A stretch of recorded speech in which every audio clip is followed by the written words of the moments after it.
Anasını ne istemezsiniz? Балауса, біз қазақтың ұлттық аспабы домбыраны әрлеп жатырмыз. Домбыраға қолдан жасалған, қолымызбен кескен қазақтың ұлттық оюын жабыстырып жатырмын. Міне, сен де жабыстырғың келе ме?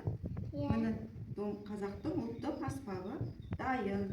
Бұны әдемі етіп ұлттық бұрыштарға, үйге, сандықтың үстіне іліп қоюға, шымылдырыққа іліп қоюға болады. Мінекей, қазақтың ұлттық аспабы домбырамыз дайын. Әдемі ме?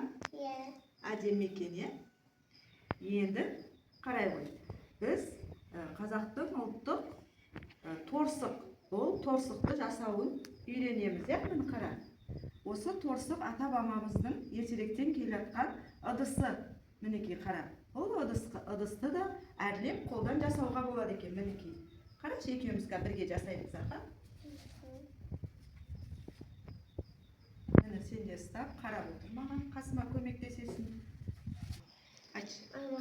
Анашым де. Анашым, мен де үйренгім келіп жатыр. Ой, жарайсың қызым. Мінекей, саған да көрсетіп үйретемін осыны. Енді қара. Торсықты ең бірінші осылай дайын күйінде алып, жасайтын орнымызға орналастырып аламыз. Осыны алып, айналдырып, кесіп аламыз. Міне.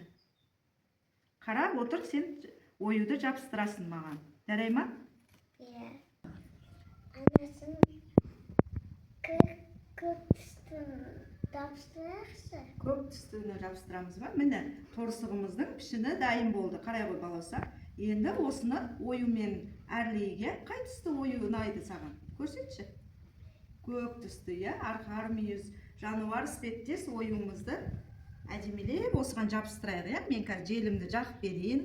Қайшыны, желімді ұстағанда қолымызды, көзімізді абайлап ұстау керек. Үлкендердің көмегімен қолдану керек. Қайшы ұстағанда да, үшкір заттарды қолданғанда да бірге жасаймыз. Кел ау, жабыстырамыз. Екінші жағымен ұстай ғой оюды. Үстінен басып жібереміз.